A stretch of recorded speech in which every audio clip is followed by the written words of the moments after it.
আসসালামু আলাইকুম। সবাইকে স্বাগত জানাচ্ছি গ্লোবাল ভিউজে। আপনাদের সঙ্গে আছি আমি সুরভিতিবা। আজ জানাবো আন্তর্জাতিক গণমাধ্যমে আলোচিত সংবাদ ও বিশ্লেষণ। কাতার ও সৌদি আরব সহ মধ্যপ্রাচ্য ও এশিয়ার ৯টি দেশ গাজা উপত্যকায় যুক্তরাষ্ট্রের প্রেসিডেন্ট ডোনাল্ড ট্রাম্পের প্রস্তাবিত তথাকথিত বোর্ড অফ পিসে যোগ দেওয়ার ঘোষণা দিয়েছে। এসব দেশ জানিয়েছে এই বোর্ডের লক্ষ্য গাজায় একটি স্থায়ী যুদ্ধবিরতি নিশ্চিত করা, ধ্বংসস্তূপে পরিণত উপত্যকার পুনর্গঠন ত্বরান্বিত করা এবং ফিলিস্তিনিদের আত্মনিয়ন্ত্রণ ও রাষ্ট্র প্রতিষ্ঠার অধিকারের ভিত্তিতে একটি ন্যায্য ও দীর্ঘস্থায়ী শান্তি প্রতিষ্ঠা করা। বুধবার এক যৌথ বিবৃতিতে পাকিস্তান, মিশর, জর্ডান, সংযুক্ত আরব আমিরাত, ইন্দোনেশিয়া, তুরস্ক, সৌদি আরব ও কাতারের পররাষ্ট্রমন্ত্রীরা বোর্ডে যোগদানের কথা জানান এবং ট্রাম্পের নেতৃত্বাধীন শান্তি উদ্যোগের প্রতি সমর্থন পুনর্ব্যক্ত করেন। বিবৃতিতে বলা হয়, আন্তর্জাতিক আইনের আলোকে এই উদ্যোগ বাস্তবায়িত হলে অঞ্চল জুড়ে নিরাপত্তা ও স্থিতিশীলতার পথ সুগম হবে। একই দিনে কুয়েতের পররাষ্ট্র মন্ত্রণালয়ও ট্রাম্পের আমন্ত্রণ গ্রহণ করে বোর্ডে যোগদানের বিষয়টি নিশ্চিত করে। হোয়াইট হাউস কয়েকদিন আগেই এই বোর্ডের কাঠামো প্রকাশ করে, যা ট্রাম্পের ঘোষিত ২০ দফা পরিকল্পনার অংশ এবং গাজা ইসরায়েলের চালানো গণহত্যামূলক যুদ্ধ বন্ধের উদ্যোগ হিসেবে উপস্থাপিত হয়েছে। বোর্ডে ট্রাম্পের জ্যেষ্ঠ উপদেষ্টা স্টিভ উইটকফ ও জ্যারেড কুশনারের পাশাপাশি যুক্তরাজ্যের সাবেক প্রধানমন্ত্রী টনি ব্লেয়ার অন্তর্ভুক্ত রয়েছেন। এই বোর্ড একটি ফিলিস্তিনি টেকনোক্রেটিক কমিটির উপর তত্ত্বাবধান করবে, যারা গাজার দৈনন্দিন প্রশাসনিক কাজ পরিচালনা করবে বলে জানানো হয়েছে। তবে গাজার ফিলিস্তিনিরা যারা এখনও ইসরায়েলি সামরিক হামলা ও মানবিক সহায়তার কড়াকড়ির মুখে রয়েছে, এই যুক্তরাষ্ট্র নেতৃত্বাধীন ব্যবস্থার কার্যকারিতা নিয়ে সন্দেহ প্রকাশ করেছে। বিশ্লেষকরা বোর্ডে ইসরায়েলের ঘনিষ্ঠ সমর্থকদের অন্তর্ভুক্তি এবং ইসরায়েলি প্রধানমন্ত্রী বেনিয়ামিন নেতানিয়াহুর অংশগ্রহণ নিয়ে উদ্বেগ জানিয়েছেন।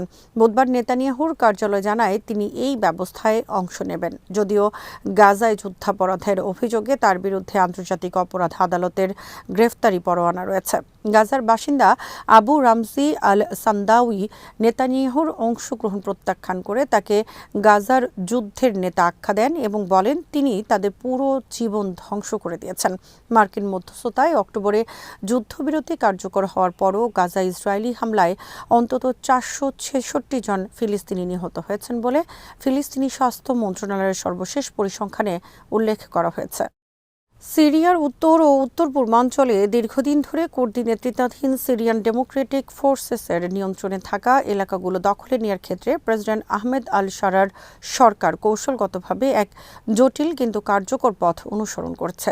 রয়টার্সের সঙ্গে কথা বলা ৯টি সূত্রের বর্ণনা অনুযায়ী চলতি মাসের শুরুতে দামেস্ক, প্যারিস ও ইরাকে অনুষ্ঠিত একাধিক গোপন বৈঠকের মধ্য দিয়েই এই অভিযানের নকশা তৈরি হয়। এসব আলোচনায় সামরিক শক্তির পাশাপাশি কূটনৈতিক সমন্বয় সর্বোচ্চ গুরুত্ব দেওয়া হয়, যাতে যুক্তরাষ্ট্রের সরাসরি বিরোধিতা এড়ানো যায়। সূত্রগুলো জানায়, দামেস্কে সিরিয়ান শীর্ষ নিরাপত্তা ও রাজনৈতিক কর্মকর্তারা প্রথমে একটি ধাপে ধাপে অগ্রসর হওয়ার পরিকল্পনা নেন। এতে এসডিএফকে সরাসরি শত্রু হিসেবে চিহ্নিত না করে রাষ্ট্রের সার্বভৌমত্ব পুনঃপ্রতিষ্ঠার ভাষা ব্যবহার করা হয়। একই সময়ে প্যারিসে ইউরোপীয় মধ্যস্থতাকারীদের সঙ্গে আলোচনায় সিরিয়া আশ্বাস দেয় যে এই অগ্রযাত্রা কোনো বড় আকারের গণহত্যা বা অস্থিতিশীলতা সৃষ্টি করবে না এবং আইএস বিরোধী লড়াইও ব্যাহত হবে না।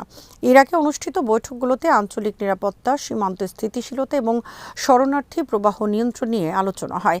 এই সমন্বিত কূটনৈতিক তৎপরতার ফলেই যুক্তরাষ্ট্র কার্যত নীরব থাকে। যদিও ওয়াশিংটন অতীতে এসডিএফকে আইএস বিরোধী অভিযানে গুরুত্বপূর্ণ মিত্র হিসেবে দেখত, তবু বর্তমান বাস্তবতায় তারা সরাসরি হস্তক্ষেপ করেনি।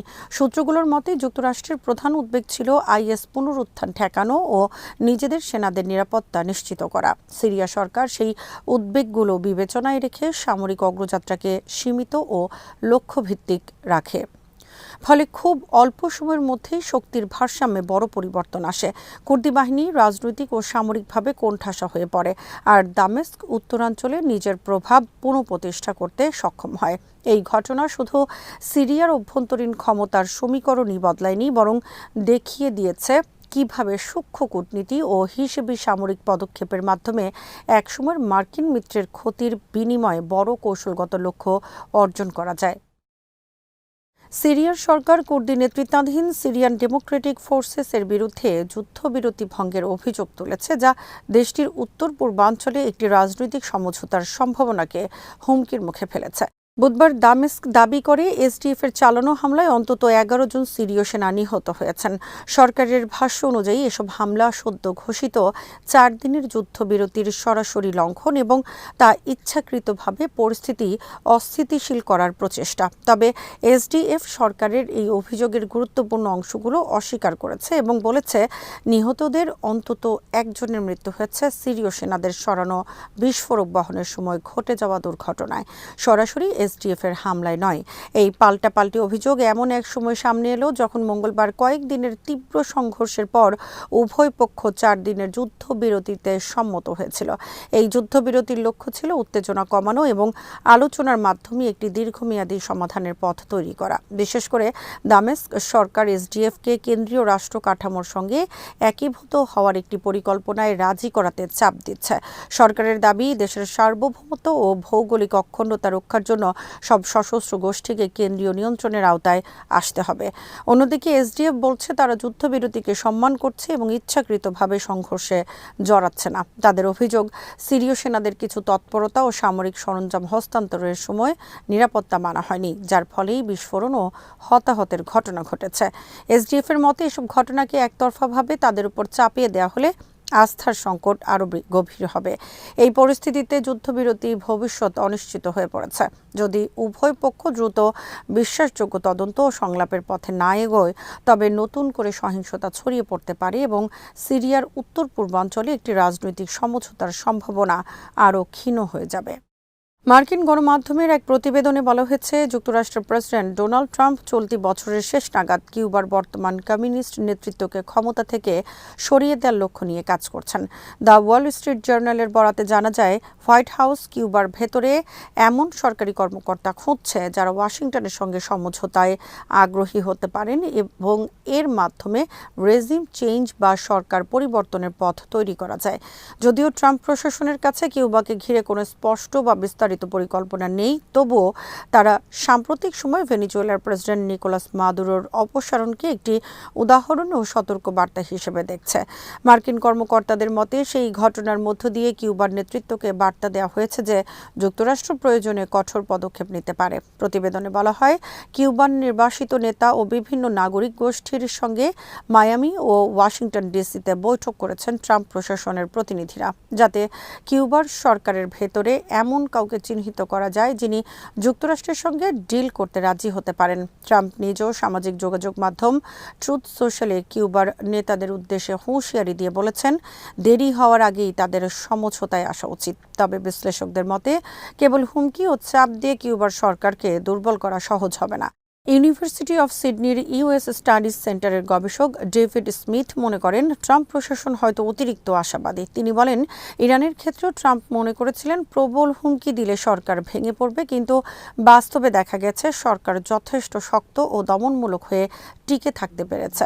কিউবার পরিস্থিতিও বাইরের বিশ্বের কাছে অনেকটাই অস্বচ্ছ, যেখানে সরকারের প্রকৃত ক্ষমতা ও কর্মকর্তাদের আনুগত্য সম্পর্কে নিশ্চিতভাবে বলা কঠিন। এদিকে সাবেক মার্কিন কর্মকর্তা রিকার্ডো জুনিগা, যিনি বারাক ওবামা প্রশাসনের সময় কিউবার সঙ্গে সম্পর্ক স্বাভাবিক করার আলোচনায় যুক্ত ছিলেন, বলেছেন কিউবার নেতৃত্ব ভেনেজুয়েলার তুলনায় অনেক বেশি কঠিন প্রতিপক্ষ। তার মতে কিউবার ভেতরে এমন কেউ নেই যিনি সহজে যুক্তরাষ্ট্রের পক্ষে কাজ করতে আগ্রহী হবেন।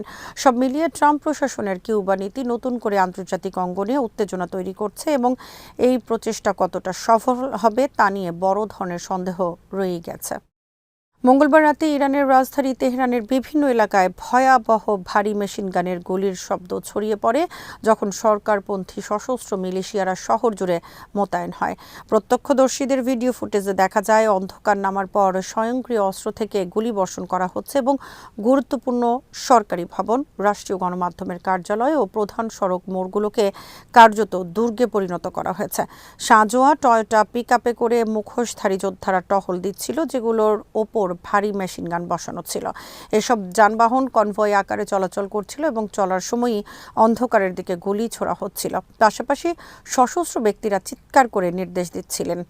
ভিডিওতে বড় ক্যালিবারের অস্ত্রের প্রচণ্ড শব্দ শোনা যায় যখন সশস্ত্র গাড়িগুলো শহরের রাস্তায় কৌশলগতভাবে অবস্থান বদল করছিল। ইরানের ন্যাশনাল কাউন্সিল অফ রেজিস্ট্যান্সের জ্যেষ্ঠ কর্মকর্তা আলী সাফাতি ফক্স নিউজ ডিজিটালকে বলেন, এসব অস্ত্র তেহরানের রাস্তায় ব্যবহার করা হচ্ছে এবং এগুলোর সঙ্গে লেবাননের হিজবুল্লাহ ও ইরাকের পপুলার মোবিলাইজেশন ফোর্সেসের সংশ্লিষ্টতা রয়েছে। তার দাবি অনুযায়ী এসব যোদ্ধার কমান্ডাররা ফার্সি ভাষায় কথা বলেন এবং তারা ইরাকি হাশদ আল শাবি ও হিজবুল্লাহর সদস্য, যারা ইরানের ইসলামী বিপ্লবী গার্ড বাহিনীর সঙ্গে যুক্ত হয়ে কাজ করছে। আইআরজিসি তাদের নেতৃত্ব দিচ্ছে এবং ভিডিওতে ফার্সিতে চিৎকারের শব্দ শোনা যায়। সাফাবির মতে, তেহরানের নিয়ন্ত্রণ ধরে রাখতে ইরানি শাসক গোষ্ঠী ক্রমশ বিদেশি প্রক্সি বাহিনীর উপর নির্ভর করছে। তিনি দাবি করেন, ইরাক ও হিজবুল্লাহ থেকে অন্তত 5,000 বিদেশি সদস্য আনা হয়েছে, যারা সরকারি ভবন ও রাষ্ট্রীয় রেডিও টেলিভিশন কেন্দ্র পাহারা দিচ্ছে। তাদের ব্যবহৃত ভারী মেশিনগানগুলো রুশ নির্মিত এবং .50 ক্যালিবারের। তিনি আরও বলেন, রাতে বিক্ষোভকারীদের সঙ্গে বিশেষ বাহিনীর তীব্র সংঘর্ষ ও চলমান রাস্তায় রাস্তায় লড়াই হচ্ছে। এই পরিস্থিতিতে মানবাধিকার সংস্থা human rights activist news agency জানিয়েছে, দেশজুড়ে চলমান বিক্ষোভের 24তম দিনে যোগাযোগ ব্যবস্থা ব্যাপকভাবে বন্ধ রাখা হয়েছে। সংস্থাটির তথ্যমতে নিশ্চিত মৃত্যুর সংখ্যা 4,519 জনে পৌঁছেছে এবং আরও 9,049টি মৃত্যুর ঘটনা তদন্তাধীন রয়েছে। গুরুতর আহত হয়েছেন অন্তত 5,811 জন এবং গ্রেফতার করা হয়েছে 26,314 জনকে। রাতে আইনশৃঙ্খলা বাহিনী, আইআরজিসি, বসিজ ও সাদা পোশাকধারী এজেন্টদের ব্যাপক উপস্থিতি আতঙ্ক ও ভয়ভীতির পরিবেশ সৃষ্টি করেছে বলেও জানায় তারা। গত 28 ডিসেম্বর প্রথম বিক্ষোভ শুরু হয়ে দ্রুত সারা দেশে ছড়িয়ে পড়ে। অর্থনৈতিক সংকট ও ধর্মীয় শাসনের বিরোধিতা ছিল এই আন্দোলনের মূল কারণ। গণগ্রেফতার, প্রাণঘাতী শক্তি প্রয়োগ ও ইন্টারনেট বন্ধের পরও আন্দোলন অব্যাহত রয়েছে। সাফাবি অভিযোগ করেন, গরগান শহরে আইআরজিসি ইউনিট একটি হাসপাতালে হামলা চালিয়ে আহত রোগীদের হত্যা করেছে। ছাদে স্নাইপার বসিয়ে আশেপাশে গুলি চালিয়েছে এবং পরে 76টি মরদেহ একটি গুদামে নিয়ে গিয়ে গোপনে দাফনের চেষ্টা করেছে। সর্বোচ্চ নেতা আয়াতুল্লাহ আলী খামেনি এই অস্থিরতার জন্য বারবার বিদেশি শত্রুদের দায়ী করলেও আইআরজিসির কঠোর পদক্ষেপের পক্ষে অবস্থান নিয়েছেন। অন্যদিকে প্রেসিডেন্ট ট্রাম্প সতর্ক করে বলেছেন, তেহরান থেকে হত্যার হুমকি অব্যাহত থাকলে যুক্তরাষ্ট্রের প্রতিক্রিয়া হবে ভয়াবহ ও ব্যাপক। আজ এখানেই শেষ করছি। সবাই ভালো থাকুন, সুস্থ থাকুন আর দেখতে থাকুন বিডি ভিউজ। চ্যানেলটি ভালো লাগলে সাবস্ক্রাইব করুন। সংযুক্ত থাকুন আমাদের ফেসবুক পেজে। আল্লাহ হাফেজ।